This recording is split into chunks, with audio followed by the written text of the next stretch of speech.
সংস্কার বাস্তবায়নে ঐক্যমত্য প্রতিষ্ঠায় রাজনৈতিক দলগুলোর সাথে ধারাবাহিকতায় আজ প্রথম বৈঠক করবে জাতীয় ঐক্যমত্য কমিশন। রাজধানীর ফরেন সার্ভিস একাডেমিতে এ বিষয়ে আরও বিস্তারিত তথ্য নিয়ে আমাদের সঙ্গে যুক্ত হচ্ছেন সহকর্মী শফিকুল হক।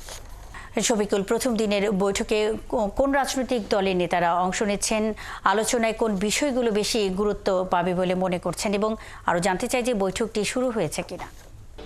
মনে বৈঠকটি এখনো শুরু হয়নি। আপনি হয়তো ছবিতে দেখতে পাবেন আমার পেছনে প্রধান উপদেষ্টা তিনি মাত্রই এই রাজধানীর যে ফরেন সার্ভিস একাডেমি রয়েছে সেই ফরেন সার্ভিস একাডেমিতে প্রবেশ করছেন এবং এর অল্প কিছুক্ষণ আগেই বিএনপি সহ আজকের যেই দলগুলো অংশ নেওয়ার কথা ছিল সেই দলগুলোর প্রতিনিধিরা ইতিমধ্যেই এই ফরেন সার্ভিস একাডেমিতে প্রবেশ করেছেন। এবং এই আজকের বৈঠকে মূলত কি নিয়ে আলোচনা হবে সেটি যদি বলতে হয়, এই বিগত সরকার আওয়ামী লীগ সরকার পতনের পর যেই অন্তর্বর্তী সরকার যে কমিশনগুলো গঠন করেছিল সেই কমিশনগুলো কিন্তু ইতিমধ্যে 6টি কমিশন তাদের রিপোর্ট জমা দিয়ে দিয়েছে। সেই রিপোর্টগুলোর উপর ভিত্তি করেই কিন্তু ভবিষ্যতে কি ধরনের সংস্কার হবে সেই সংস্কারের রূপরেখা ঠিক করার জন্যই কিন্তু আজকের মূলত এই বৈঠক। এবং এখানে রাজনৈতিক যে দলগুলো রয়েছে বিএনপি সহ জামাত এবং 12 দলীয় জোট এবং বিগত সরকার পতনের আন্দোলনে যারা বা রাজপথে সক্রিয় ছিল সেই দলের প্রতিনিধিরা তাদের যে মতামত সেই মতামতটি আজকের এই বৈঠকে এখানে দিবেন। কিছুক্ষণ আগে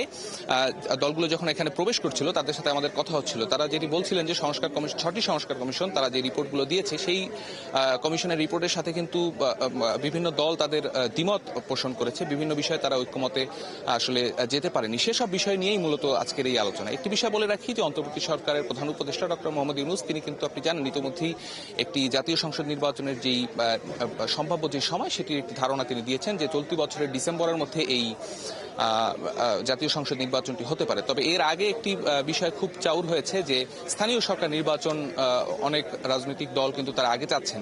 তো সেসব বিষয় আসলে দ্বিমত রয়েছে। বিএনপি সরাসরি এই বিষয়ে দ্বিমত করেছে এবং তাদের যে মতামত সেই বিষয়গুলো আজকের এই প্রধান উপদেষ্টার সাথে আজকের যে বৈঠক ঐক্যমত্য কমিশনের সেই কমিশনের কাছে জমা দেবেন। আজকের এই বৈঠকটি কিন্তু শেষ নয় এবং এই ঐক্যমত্য কমিশনের যে মেয়াদকাল সেটি 6 মাস এবং এই 6 মাসের মধ্যে তারা আরও দফায় দফায় হয়তো তাদের এই বৈঠকগুলো অনুষ্ঠিত হবে এবং সেই সবার মতামতকে নিয়ে সব দল নিয়ে যখন সবাই ঐক্যমতে পৌঁছাতে পারবে তখনই কিন্তু একটি সনদ, জুলাই অভ্যুত্থানের যে সনদ সেই সনদটি গঠিত হবে এবং সেই সনদের উপর ভিত্তি করে সংস্কারগুলো করা হবে এবং বাকি যে সংস্কারগুলো সেই সংস্কারগুলো নির্বাচিত যে সরকার সেই সরকার এসে করবেন।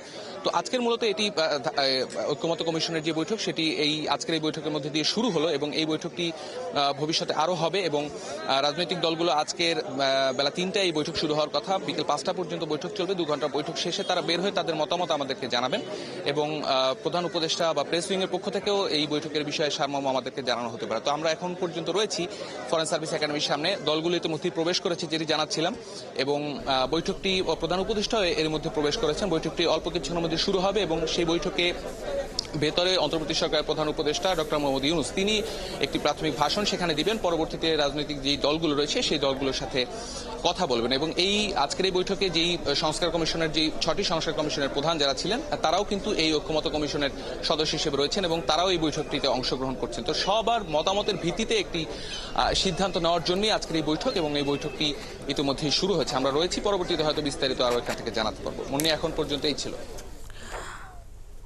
শফিকুল হক, নিশ্চয়ই এ বিষয়ে আরও জানবো পরবর্তী সংবাদ সংযোগে, আপনি সঙ্গেই থাকবেন।